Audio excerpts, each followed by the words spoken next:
Esta es la entrevista de Fausto Yepes, hoy con... 18:18, hacemos contacto este momento con el abogado Pedro Velasco, asambleísta de la bancada de Acuerdo Nacional, para hablar sobre estas comparecencias donde se han hecho varias revelaciones a propósito de uno de los golpes más fuertes que ha dado la policía a una banda delictiva. Asambleísta Velasco, gracias por estar con nosotros, bienvenido. Buenas tardes, muchas gracias por el espacio y gustoso de compartir con usted la información. Gracias. Bueno, de acuerdo a los detalles que ha dado el comandante Salinas en esta comparecencia, y se hablaba de que se trata de uno de los golpes más fuertes que ha dado a una estructura delictiva la policía en la última década. ¿Usted coincide con eso de acuerdo a los detalles de todo lo que rodea este caso?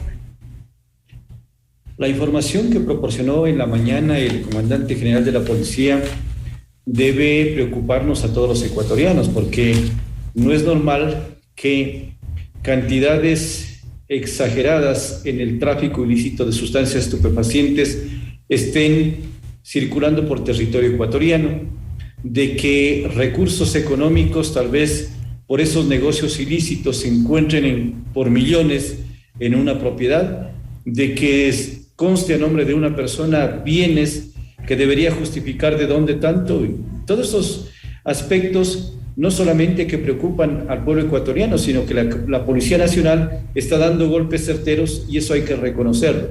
Ahora lo importante es de que la policía tenga el acompañamiento también de los aparatos judiciales, que se procesen, que sean judicializados, garantizando el debido proceso y que se sentencien, porque ya conocemos lamentablemente que hay recursos de apelación a la prisión preventiva y eso deja muchas dudas de que el trabajo que se lo realice por parte de la fuerza pública sea truncado por parte de estamentos judiciales.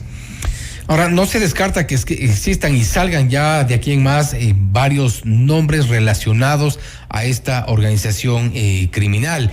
De acuerdo a los datos que pudieron recabar en esta comparecencia, en esta serie de comparecencias que ha iniciado con el comandante de la policía, hablaban de vínculos con el sistema de salud, hablaban de vínculos también con el sector de la minería y vínculos políticos. ¿A qué vínculos nos referimos concretamente? Y algunos de estos datos ya arrojan nombres. De las investigaciones que realiza la policía, va armando un rompecabezas que me parece importante dejarles que lo hagan hasta tener armado todo este entramado de delincuencia organizada. Porque no solamente se habla de que fue esta participación de tráfico de sustancias estupefacientes, se habla también de que se utilizó una actitud fraudulenta cuando se declaró una persona fallecida, sabiendo de que estaba viva, para efectos de evitar las acciones judiciales en el vecino país del Perú. Los lingotes de oro se pueden estar asociados, según la información del propio comandante de la policía, a minería ilegal, y eso hace que hayan organizaciones que estén atrás de estas actividades ilegales que perjudican al erario nacional, que perjudican a la minería legal, a la inversión que la pueden estar ahuyentando y que financian prácticamente violencia, que es lo que se genera en minería ilegal. Adicionalmente, se ha mencionado de que son originarios de organizaciones criminales que están plenamente identificadas en el territorio ecuatoriano y que estas disputas también son las que generan violencia entre estos carteles que se están disputando territorios. Es decir, viene una generación de secuelas adicionales nefastas para la paz ciudadana, para la seguridad ciudadana. En los próximos días también se van a anunciar, de acuerdo a las investigaciones que se están profundizando, nombres de actores políticos que estarían también asociados a estas organizaciones. Yo pienso que el país va a esperar ansiosos este baño de verdad una vez que ya termine el proceso de investigación y se judicialice, porque una vez que se judicialice ya se podrán inclusive mencionar nombres y apellidos de quienes están en este tipo de actividades ilícitas. Hay una fotografía que ha circulado que se sabe que fue tomada en Miami en una reunión donde están varios personajes y entre ellos parte de los investigados en este caso, uno de ellos también Javier Jordán, entiendo yo que está en calidad de prófugo, y hay otros personajes también en esa fotografía. ¿Cuál es la lectura que usted tiene de esta fotografía una vez que se ha escuchado a la versión de la policía? Bueno, nosotros tenemos que ser, como miembros de la Comisión de Fiscalización, bastante cautos y objetivos en el tema de hacer elucubraciones. Siempre lo hacemos con objetividad de que las evidencias que se vayan presentando dentro de las diferentes comparecencias nos van a ir dando resultados del nivel de participación de quienes están en esa fotografía, que para muchos llama la atención, porque no es una fotografía normal, porque siempre se dice, bueno, los políticos se toman fotografías, pero se toman fotografías en un espacio público donde normalmente se hace actividad política, donde hay reuniones, actividades, pero sí preocupa cuando aparecen fotografías en un entorno bastante privado y con personas que actualmente están involucradas en asuntos de carácter penal. ¿Quiénes están identificados en esas fotografías? Tenemos ya precisamente este momento en pantalla, en esta fotografía, ¿a quiénes se logra identificar allí? En la mañana el señor comandante de la policía identificó plenamente al señor Jordán, que es el que está prácticamente el cuarto desde la izquierda, y lo identificó también al principal responsable que actualmente está siendo procesado. Son las dos personas que las identificó. No podemos nosotros mencionar los nombres de las otras personas hasta que no haya precisamente una versión oficial y pública de la Policía Nacional. A pesar de esta fotografía que ha sido bastante circulada por parte en las redes sociales, se le ha consultado también en otros medios de comunicación al expresidente Correa sobre si conoce a estas personas o ve algún tipo de cuestionamiento en esta fotografía, y él decía que no hay delito. Sí, nosotros conocemos, como lo decía hace un momento, de que una fotografía no puede inculpar a persona alguna, pero sí genera, por lo menos dentro del ambiente de las investigaciones, como lo manifestó el señor comandante de la policía, ya espacios para seguir atando cabos y poder llegar a determinar posibles participaciones de personas que estén asociadas privadamente con empresas, personajes públicos, personajes de la política. Todo ello, no tenga la menor duda de que saldrán en próximos días esos resultados. Ahora, a propósito de, entiendo que usted no ha preferido no nombrar a uno de los asambleístas, pero como parte de noticias, de una actualización informativa, el expresidente Rafael Correa anunció que el Comité de Ética de la Revolución Ciudadana investigará al asambleísta Ronnie Aliaga por sus presuntos vínculos con una persona que tendría orden de prisión. Dijo Correa en su cuenta de Twitter: no se me había informado que Jordán tenía orden de prisión. Escribió en su cuenta: Javier Jordán fue sentenciado por asociación ilícita junto a Daniel Salcedo por la venta irregular de insumos médicos en hospitales públicos durante los primeros meses de la pandemia. Precisamente son parte del grupo de personas que se aprovecharon de la pandemia. En esta fotografía que circula en redes sociales se puede ver al legislador Aliaga. ¿Usted sí lo ubica también ahí? En efecto, Ronnie Aliaga está en mi pantalla, el segundo, empezando desde la izquierda. Y está el hermano Ricky. Así es, eso ha sido, nos hemos enterado, la información que usted acaba de mencionar, también en la sesión que estábamos actualmente desarrollando en el Pleno, se ha mencionado ya un tuit en el que el expresidente Correa prácticamente está pidiendo que se investigue de una forma totalmente autónoma, es decir, no se está en este caso pretendiendo ponerle un paraguas, sino al contrario, como tiene que ser. Si es que una persona tiene alguna duda de una participación ética, tiene que ser investigado, no hay por qué ocultar absolutamente nada. Si es que eso lo hemos conocido apenas hace unos minutos y la información que usted proporciona es igual, idéntica a la que tenemos nosotros. Y bien, esta foto sin duda causa de alguna forma indignación ver a un político, su hermano, a un involucrado en corrupción y a otro involucrado ya en un tema de crimen organizado, en narcotráfico, en una piscina, y se sabe que esta foto fue tomada hace no mucho en Estados Unidos, en Miami. Sí, causa total indignación porque de acuerdo a la información que se proporcionó esta mañana, fue una fotografía reciente, creo que es del mes de abril. Abril, así es. Sí, es decir, apenas hace un mes y medio atrás que fue tomada esta fotografía. Si alguien quiere realizar actividades privadas, tiene que hacerlo respetando precisamente inclusive el dolor humano que pasamos aquí en el Ecuador, mientras aquí los hospitales están sin medicamentos, sin atención, en donde hay tantos actos de corrupción que han dañado la estabilidad, la paz social.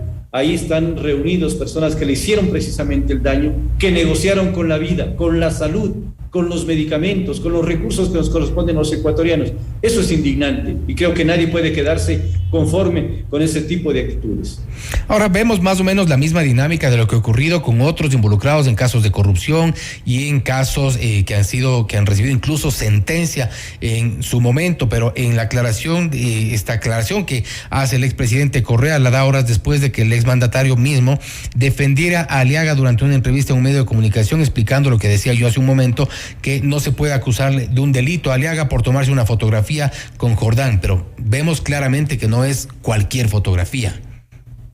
Y Jordán no es cualquier personaje y Norero tampoco. Hay dos personas que son claramente identificadas en actividades totalmente ilícitas y no en cualquier cosa. Son ya delitos mayores de gravedad y connotación nacional e internacional. El hecho de que aparezcan en este tipo de fotografías, como decía hace un momento, ya dejan dudas porque la policía tiene esos elementos, esos probatorios para que en algún momento pueda hacerlos públicos. Y si es que el expresidente se está prácticamente desmontando de esas primeras declaraciones de protección y hoy está pidiendo precisamente que se haga una investigación objetiva e imparcial, así tiene que ser. Ya no se tiene por qué proteger absolutamente a nadie. El país está cansado de tanta protección de personas que están actuando al margen de la ley y lo que interesa es que haya verdad, luz, transparencia y justicia más que nada, que es lo que más reclama la ciudadanía. Y no sería extraño que el siguiente tuit sea desconociendo o diciendo que no conoce a Ronnie Aliaga. En todo caso, también es parte, se ha mencionado a la banda de los Lobos, pero son parte de este proceso de pacificación. En pocos minutos hablaremos también de este tema, pero ¿qué le lleva a pensar a usted el hecho de que estén involucrados ya en temas no únicamente de delincuencia común? Hay gente que está vinculada a bandas de narcotráfico, de crimen organizado. Los Lobos están involucrados en este caso, precisamente en la Operación Dignidad. Se ha mencionado a esta banda. ¿Cómo aceptar un proceso de pacificación en medio cuando vemos todos estos vínculos que sin duda generan incomodidad, generan temor en la ciudadanía? La última palabra es la que está en la retina y en el sentimiento de todos los ecuatorianos y ecuatorianas, el temor, porque nadie puede salir hoy con tranquilidad a sus actividades, a su trabajo, nadie puede salir ni siquiera a los estudiantes a sus colegios, porque están presentes ya no solamente organizaciones nacionales del crimen, sino están asociadas con organizaciones internacionales. Hay una asociación ilícita que se está configurando con personas peligrosísimas. Es sumamente preocupante y por lo tanto creo que debemos esforzarnos absolutamente todos. El Estado debe dejar cualquier otra acción y al hablar de Estado estamos todos hablando, no solamente que me refiero a que el Ejecutivo, el Gobierno, la propia Asamblea, los diferentes poderes del Estado, función judicial, debemos concentrarnos en hacer causa común para combatir de una manera muy radical el tema de la violencia y de la inseguridad. Mientras dejemos todavía, por ejemplo, en nuestras fronteras, yo soy de provincia fronteriza, de Carchi, cuando miramos lastimosamente que por ahí ingresa gran cantidad de la droga por la frontera norte, cuando vemos que existen personas dedicadas a pasar al principio solamente como mulitas, pero ya después se hacen de cargamentos bastante grandes, que lo que hace es generar que este negocio prospere cada vez más y no les importe inclusive arriesgar la propia vida a las propias familias. Hay que darle mayor seguridad a las fronteras, hay que buscar estrategias que nos permitan blindar nuestra seguridad en todas las fronteras que lastimosamente son muy permeables. Ahora, la última pregunta, si el Comité de Ética de la Revolución Ciudadana investigará al asambleísta Ronnie Aliaga, ¿qué harán ustedes como asambleístas? Bueno, nosotros, independientemente de lo que hagan o dejen de hacer, la Comisión de Ética, que la dejamos que la hagan ellos. Así es. Nosotros iniciamos el proceso de la Comisión de Fiscalización de esto que, si bien es cierto, está en la esfera de la Fiscalía, en la esfera judicial, nosotros vamos a hacer un proceso más profundo de investigación, porque tras de esto, ¿qué es lo que está? Y hemos pedido la comparecencia del director del SNAI, ¿para qué? Para que informe cómo es lo que ingresan a los centros de rehabilitación armas. ¿Cómo es lo que se está permitiendo que hayan esos contratos tan generosos, que haya un monopolio de la atención de comidas en todas las cárceles del país a una sola empresa? ¿Cómo es posible que se esté negociando con las visitas en las personas que ingresan a los centros de rehabilitación? Ese es un solo tema. Estamos pidiendo que nos informe también, que comparezca la dirección del CERCOP para que informe por qué se permite estos contratos sin respetar lo que dice la Ley Orgánica de Contratación Pública y solamente se permite que una sola empresa maneje todo eso. Estamos pidiendo la comparecencia del Ministerio del Interior, del Ministro de Gobierno. Eso está ya armado una agenda que empieza desde el próximo lunes. Es decir, tenemos bastantes dudas, al igual que la tiene usted y las tiene la ciudadanía, las que vamos a ir aclarando en este tipo de comparecencias. Usted bien lo decía, hoy empezamos con la primera comparecencia con el comandante general de policía, pero de aquí se vienen varios funcionarios que tienen que responderle al país sobre las inquietudes que nosotros pretendemos y aspiramos a ser los portavoces. Así es, y que se sepa todo de la operación Dignidad. Asambleísta, gracias por estar con nosotros. A usted buenas tardes y muchas gracias. Gracias, ha sido el abogado Pedro Velasco, asambleísta de la bancada de Acuerdo Nacional, hablando sobre las comparecencias a propósito de los de Leandro Norero y sus nexos con organizaciones delictivas detallados por el comandante de la policía hoy en la Asamblea Nacional. Resultados, nombres y apellidos y vínculos delictivos y políticos es lo que necesitamos saber. Esperamos también las comparecencias que están previstas para la próxima semana. 18:34, esto es Notimundo Estelar, siempre bien informados.